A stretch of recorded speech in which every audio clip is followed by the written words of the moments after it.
This video will be a quick demonstration of how to convert Google Docs into web content using Baserow. You can see here I've got a document in my Google Docs interface, which I've edited using all the normal word processing features in Google Docs. And I want to take this document and display it on the web. And I want to be able to include it in Baserow websites and applications. So this is a very quick way to build content. Google Docs has the ability to download files as Markdown. And you've seen that you can use Markdown. So I'm going to take this file and I'm going to open it up, and you can see it's the kind of Markdown that you've seen in previous tutorials. We've got a header here and a line break and some emojis and some bolded text and some other structured elements like lists. And it looks good, but as it turns out, there are several different types of Markdown. And in this particular case, the Markdown that we get from Google is not compatible with the Markdown that we're using in Baserow. So I create a new page here. Let's just call this, let's call it page to demo. And we add a text widget, text element, and we paste in this text. Oops. Let's try this again. Try and copy all of that text here that we downloaded from our Google. So you can see the text is as it is in the text editor, but when we go to edit or show this, display it in our Markdown format, we switch this over to Markdown. Kind of looks good in the beginning, but then look, we've got sort of a big blob here, another big blob. It hasn't retained all the line breaks. So the way I was able to get this done, this is sort of a nice little trick. Go into ChatGPT, and I started a little conversation with GPT, and I asked it to make a Python script that converts these files. So I uploaded the file, and went through a couple of revisions of how the output looked. And I suggested to it, let's just use this option to start new lines with a very small header. That'll separate all the new lines. And GPT was able to think through this, and it created some code, which I could run on my machine. I could download this Python code, download a Python interpreter, pass my file to that application when I run the Python code. But it's asked me if I just wanted to have it generate the actual output file, run that Python. I say yes, and it gives me this Markdown. So at this point, that code from a couple days ago is no longer there, but I could run this again. And in fact, let's do that. I have some more here that I've done, but let's go ahead and upload this file that we just created. This is the file that was created in Google Docs that we downloaded. And I'll say, please convert this file using the Python script. So we don't even have to have a Python interpreter running on our computer. We can just have GPT run that code and provide the downloadable file. And now I can download that to my machine. Oops, I just do this. And I'm going to upload this now. And you can see it's changed the way the code looks. So I'm going to go back into Baserow, and in our editor here, we're here in Baserow, I'm going to replace the text that was downloaded directly from Google Docs, and now you can see all the line breaks and all of the formatting that were in this original Google Doc are maintained. So this is really helpful because now I can go back to my Google Doc, and if I want to have that source for my document maintained in Google Docs, I can edit this here, I can make future changes, and I can just download this as Markdown, run over to my ChatGPT session, upload the new file, and it'll provide me a new downloadable file that works.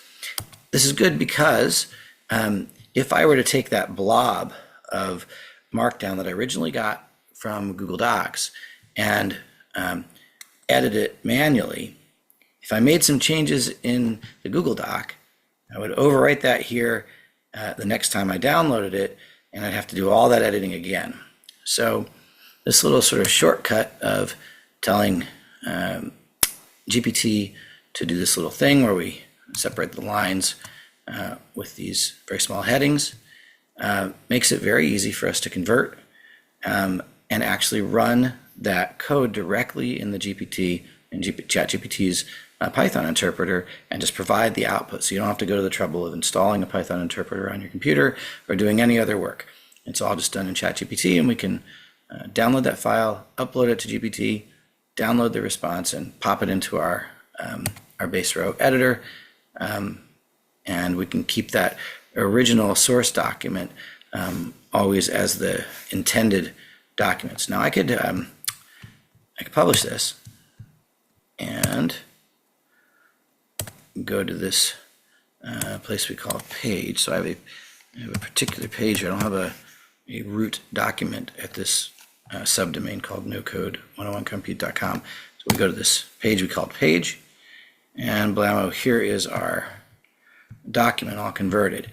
Now from here on out, we can do anything that we want to use this this content. By default, the style for this particular element is with normal. If we wanted that to be medium, for example, we could do that. Publish it again, and we go back to our page, and now you can see the style has been changed to a medium size for this paragraph and for this content, and we can do whatever else we want. So if I, for example, want to put a border around this, let's make the border for all of these just 1 pixel. Make the top border, the bottom border, the left border, and the right border all a single pixel, and publish that. So everything that you normally do in the builder is then available, including putting on a nice header. So that's what I've done here, and I was kind of walk through what I did with the original flyer. I put a header, and instead of having to get a bunch of images, I just went to look for some computer emojis, computer-related emojis online. This is sort of a common thing you see.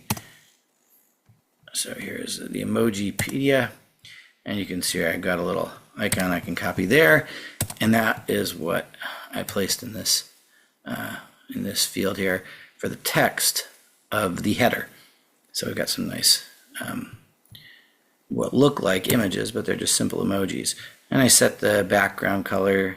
I also removed some of the padding and margins on this. So I just had a left margin and a right margin so that I don't have too much extra space in that header.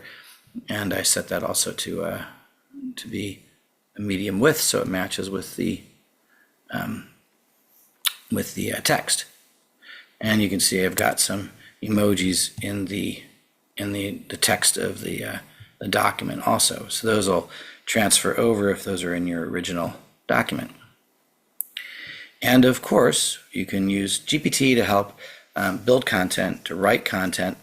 And so this is a really simple, easy way, especially if you're not yet familiar with Markdown, or if you have documents that you're building in Google Docs and don't want to have to go through all the trouble of manually formatting that text. This is a good 10 pages of text here.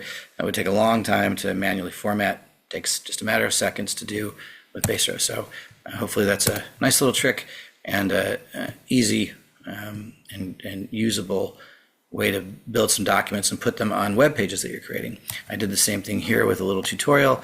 I wrote a tutorial for some students to see how to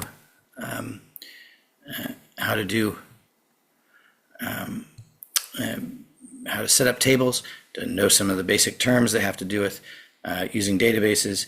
And one of the typical things that happens when you create a document like this, you may add a little bit to it as you go, and these things can grow and have a life of their own when you're writing for people.